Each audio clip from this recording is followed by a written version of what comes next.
What's up, military millionaires? Today I'm here to talk to you about a decision I made that just came to fruition yesterday.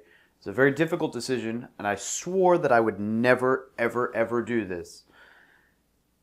Honestly, it was the right decision, but I want to talk about what led me up to that decision, why it was the right decision, and the real kicker here is that this decision basically justified a terrible decision I made 5 years ago, 4 years, 5 years ago. So, without further ado, okay, you're probably wondering what decision I made, but let me lead up to it and preface it a little bit like this. You've all heard me talk about how military members, myself included, make some pretty terrible decisions. So I went to Afghanistan, I came back, and I bought a Harley, a tattoo, a rifle, and a truck. And of those, the Harleys totaled. Tattoos are, they're there, but who cares? The rifle I can't even take to the state that I'm currently living in. And the truck is sitting with a flat tire in my in-laws' barn. All really solid financial investments. And I basically continued the spectrum. For a few years, I have owned 4 or 5 little sporty cars, this, that, and the other. I went on recruiting duty, and I made this fatal mistake. I bought a Honda S2000, a 2001 S2000. I spent a lot of time on recruiting duty turbocharging it in my garage and lowering it and suspension and bigger tires and cat back exhaust. Cat delete, header back exhaust, for all you car guys, all kinds of stuff. Everything from a stage 4 clutch all the way out through the turbo, this, that, the other. Beautiful little toy. There's a picture in the corner for you to see. It blew all my money and all my time on this vehicle when I could have been investing and learning and getting better at, improving myself. Big mistake. But it was fun, and it got me through recruiting, and I enjoyed it. So at the end of the day, not such a big mistake as far as being happy, because you got to live your life. Fast forward, here is the thing. I sold this. I bought it for $12,000. I probably put about $4,000 into it, and I just sold it after all expenses and payments at auction and this, that, and the other. I'm going to pocket about $9,200.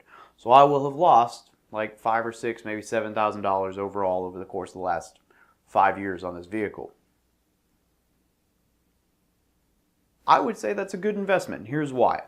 And this is the thing I did, the decision I made that realized that blowing money on a car is actually not a terrible thing. And here's why, because in 2013 when I bought this car, had I had the $16,000 sitting around, which I didn't, I had to pay it off gradually, I wouldn't have known what to do with it. I would have blown it on something dumb, probably the same car.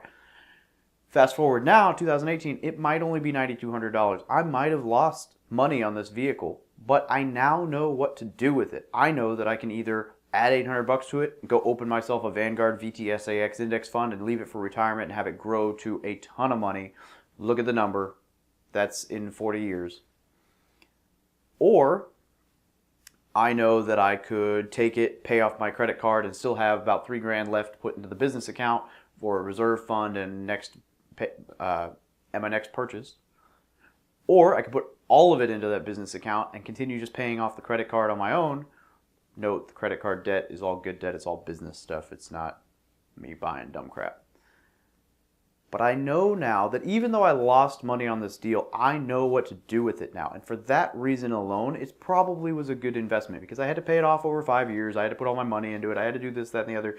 And because of that, I had this car that I owned free and clear that I sold at auction and I got cash for it. And now I know what to do with that money.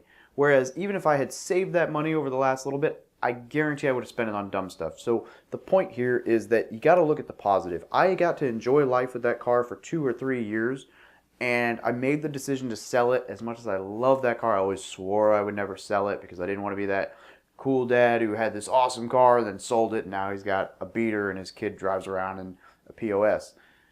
But I realized that if I sell it now, knowing what I know now, that $10,000 will pay dividends, and by the time they're old enough to know that I had a cool car and I lost the cool car, I will probably be able to buy a cooler car. Because I'm going to be smart with it. I'm going to turn it into more money. I'm going to make more money with that. And then I'm going to purchase vehicles the way that the rich purchase vehicles. And here's the note. When I want to buy that cool car, instead of buying the cool car, even if I have the cash laying around, I'm going to take that money and I'm going to put it into an asset, whether that's a business, stock with a good dividend, real estate, another apartment complex, whatever the case may be. And then the money that produces, the cash flow from that, will have to cover the payment on the nice car. And at that point, it doesn't matter how much you spend on the car, because if you're doing that and you're factoring in all your expenses, once you pay off that car in the 5 to 6 years that the normal note is, you still have the cash flow coming in. And so now, instead of denting into your income by losing this monthly cash flow on your car payment, you will be breaking even on your income, paying the car off basically for free, and then when it's done, you'll still own the asset. Now, boom, you're making all the money that was your car payment into your pocket. That's the smart way to do it. So the bottom line is this. I bought a car. It was a toy. It wasn't an asset. It wasn't even a vehicle that I could carry more than one friend with me in. But because I bought it and got smarter and more knowledgeable with life, I now know that it was a good investment, because I can turn around and I can take that money and do way better things with it. And I'm really looking forward to following up with this video to tell you what I did with the money. Now, I was originally going to sell the car, take that $10,000 and turn it into a property that cash flows and say bada bing, bada boom. That's exactly what came, like literally take the dollar amount from the house, find a house and buy the house to make it work. But I think I'm going to take it and put it kind of in a reserve fund and pay off some credit cards with it and stuff, so that I have more of my income. I'm increasing my savings gap, so more of my income will be able to go into the business account rather than being stuck paying off interest. Because, as we've talked about before, if I'm paying this much on my credit card right now, then any money I put into that is basically that percentage return. So it is honestly a good investment to pay off my high interest credit card very quickly, especially because I have a 0 interest credit card, which is also awesome. All of this video, though, still does not get through the point that it was not an easy decision to sell my baby.